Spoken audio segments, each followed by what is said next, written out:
इस डिस्ट्रीब्यूशन का पर्पस ये होता है कि आप अपने काम को आसान कर लें। So consider the making of a stool. आप एक स्टूल है ना, मतलब लेबॉर्ट्री के अंदर या स्कूल के अंदर या कॉलेजेस, यहाँ स्टूल है, एक चेयर है, स्टूल। आप एक स्टूल बनाना चाहते हैं। सो जैसे कि लाइक दिस, ये आपको इमेज में मैंने दिखा दी, एक स्टूल आपने डिजाइन करना है ना, तो दैट इज योर टास्क। तो इसके अंदर डिवीजन कहाँ पे करते हैं, आप अपने टास्क को कैसे डिस्ट्रीब्यूट करते हैं। So it has a seat and 3 legs. You know that कि स्टूल की 3 टांगे होती हैं और एक सीट है।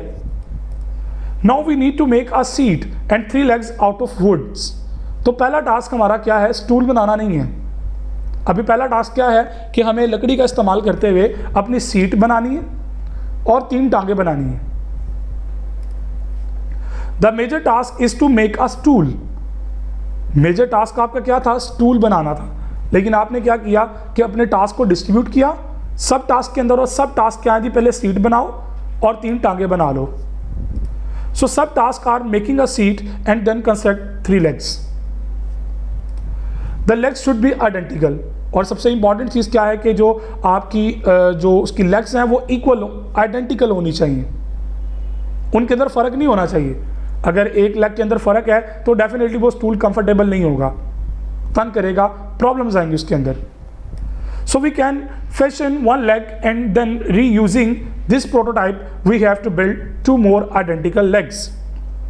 अब इसको करने का तरीकाकार क्या है कि आप पहले एक टांग बनाते हैं, एक लेग बनाते हैं और आप उसकी सारी रिफाइनमेंट वगैरह जो उसके ऊपर करना है वो करके कंप्लीट कर देते हैं, और उसी मैकेनिज्म को, उसी प्रोटोटाइप को, उसी टेक्निक को यूज़ करते हुए आप क्या करेंगे, एक और लेग डिज़ाइन करेंगे और उसी तरह एक और लेग डिज़ाइन कर लेंगे। अब 3 की बजाय 50 भी बनानी पड़े तो एक मैकेनिज्म आपके पास आ गया, आपके पास एक मॉडल आ गया। अब उस मॉडल को इस्तेमाल करते हुए आप फर्दर उसकी जितनी कॉपीज चाहें क्रिएट कर सकते हैं। The last task is to assemble all these to make a stool. अब आखिरी टास्क क्या है, इन तमाम टास्क जो कि आपने किए, सीट अलग से बनाई, लेग्स अलग से डेवलप की, इनको आपस में असेंबल करो, जोड़ो, कनेक्ट करो। So we have a slightly difficult task and have broken down into similar pieces। हमने क्या किया कि डिफिकल्ट टास्क था, हमने उसको सिंपलर टास्क के अंदर डिस्ट्रीब्यूट कर लिया। So this is the concept of functional design. इसे फंक्शनल डिजाइन कहते हैं या टॉप डाउन डिजाइनिंग भी कहते हैं, जिसके अंदर हम अपनी बिग प्रॉब्लम को स्मॉल प्रॉब्लम्स के अंदर डिस्ट्रीब्यूट कर देते हैं, ब्रेकआउट कर देते हैं। In top down design we'll look at the problem from top। हम टॉप से देखते हैं, जो क्या था, आइडेंटिफिकेशन ऑफ प्रॉब्लम। हमने प्रॉब्लम सॉल्विंग के अंदर इस कॉन्सेप्ट को बड़े अच्छे तरीके से अंडरस्टैंड किया था, सो लिहाजा मैं यहाँ पे टाइम उसके ऊपर फर्दर इन्वेस्ट नहीं करूँगा। सो आपकी टॉप डाउन डिज़ाइन के अंदर क्या होता है, हम लुक आफ्टर करते हैं स्टार्ट से, जो कि क्या है, प्रॉब्लम की identification. What we have to solve, हमें करना क्या है। अगर हमें इस बात का जवाब मिल जाता है then define it and divide into smaller pieces. अगर हमें इस बात का जवाब मिल जाए कि हमने करना क्या है, हमारे सामने टारगेट क्या है, सॉल्व क्या करना है, तो हम अपनी प्रॉब्लम को स्मॉलर पीसेस में डिस्ट्रीब्यूट कर लेते हैं। We refine it again and divide into smaller pieces. और रिकर्सिव कॉल के थ्रू, अब यहाँ पे जो कॉन्सेप्ट यूज होगा उसे कहेंगे रिकर्सिव कॉल, यानी कि बार बार उसी चीज को इस्तेमाल करते हुए आप फर्दर आगे उसको डिवाइड करते हैं अनटिल अनलेस के we keep on doing it as long as we get easily manageable task. जैसे कि कैलकुलेटर बनाना है, हमने स्विच स्ट्रक्चर के अंदर इसकी बात भी की थी। तो कैलकुलेटर डिजाइन करने के लिए आप एकदम से पूरा कैलकुलेटर डिवाइड नहीं करते हैं। आप क्या करेंगे, आप कैलकुलेटर के लिए, आपको पता है कि जनाब मुझे कैलकुलेटर के अंदर डिफरेंट फंक्शंस परफॉर्म करने हैं, तो आप उन तमाम को अलग अलग एक टास्क कंसीडर कर लें। प्लस करना एक अलग टास्क है, माइनस करना एक अलग टास्क है, डिवाइड करना एक अलग टास्क है, डिवीजन करना एक अलग से टास्क है। इसी तरह जितने भी कैलकुलेटर पे बटन्स हैं टास्क के, ऑपरेशंस के, वो एक सिमिलर, एक अलग अलग टास्क हैं। तो हम तब तक करेंगे जब तक वो मैनेजेबल टास्क की फॉर्म में कन्वर्ट नहीं हो जाएंगे। So let's consider an example like home construction. मैं यहाँ पे एक और एग्जाम्पल कोट करता हूँ। आपने घर बनाना है, that is a big problem. आप क्या करते हैं कि अपनी प्रॉब्लम को डिस्ट्रीब्यूट करते हैं from the top level we have to construct a home, that is our task, that is our major problem. Then we say that we need design of the home according to which the building will be constructed. आपके पास अगर design ना हो, idea ना हो, आप pre planning आपके पास ना हो, घर में कौन कितने कमरे रखने हैं, बाथ कहाँ पे है, किचन कहाँ पे है, स्टेयर्स कहाँ पे हैं, लॉन कहाँ पे है, तो डेफिनेटली आप एक अच्छा घर नहीं बना पाएंगे, या शायद घर बन ही ना पाए अगर आपके पास प्लानिंग नहीं है तो. So we need to construct a room. अब उसके अंदर एक और टास्क आ गया, भाई ठीक है घर बनाने के लिए कमरे बनाने पड़ते हैं, तो रूम बनाने के लिए क्या करेंगे, how can we construct a room. तो हमने रूम को फर्दर डिस्ट्रीब्यूट कर दिया, फिर दीवारें होंगी, छत पड़ेगी ऊपर, लेंटर पड़ेगा इसके ऊपर. सो आपने क्या किया, अपने टास्क को सब टास्क के अंदर डिस्ट्रीब्यूट कर दिया.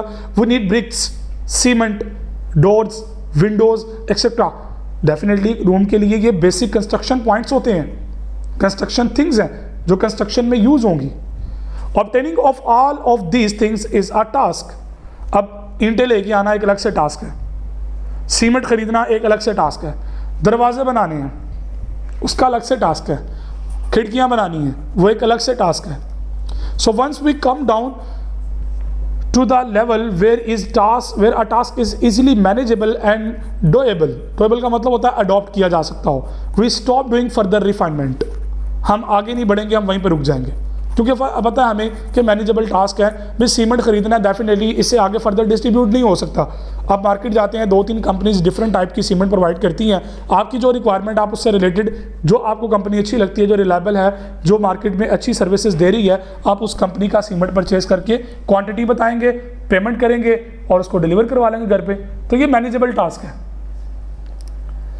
When we break up our task into smaller subtasks, we stop at a reasonable level. अब वो लेवल कहाँ पे एंड होगा इसका कोई आंसर पहले से मौजूद नहीं होता है, तो वो फर्दर आगे डिस्ट्रीब्यूट होते जाते हैं. Top down designing mechanism is based on the principle of divide and conquer technique. तकसीम करो और फतह करो. We divide a big task into smaller tasks and then accomplish them. फिर हम उनको सॉल्व करने की तरफ आते हैं. So that is the problem solving skills. मैंने यहाँ पे रोल बैक इसलिए करवाया कि आप भूल ना जाएं कहीं पे कि जनाब हमने पढ़ा था कि प्रॉब्लम सॉल्विंग ही तो असल काम है, जहाँ से आपको लॉजिक मिलती है और उस लॉजिक से आपका एल्गोरिदम बनता है और उस एल्गोरिदम की बेस पर आपके फ्लो चार्ट डिजाइन होते हैं और उन्हीं फ्लो चार्ट्स की बेस पर आप सूडो कोड बनाते हैं और वही सूडो कोड आपके एल्गोरिदम में कन्वर्ट होते हैं. Let's have a look at a simple example to understand the process of dividing big tasks into simple ones. Suppose we want to know how many students are currently logged in the LMS.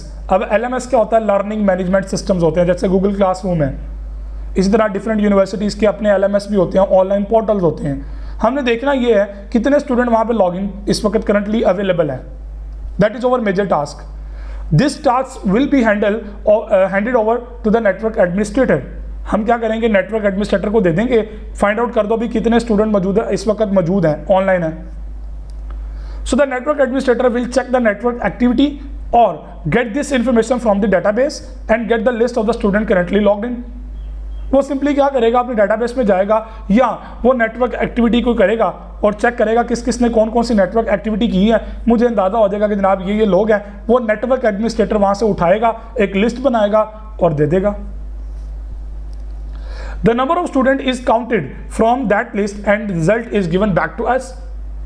Definitely आपको result मिल गया.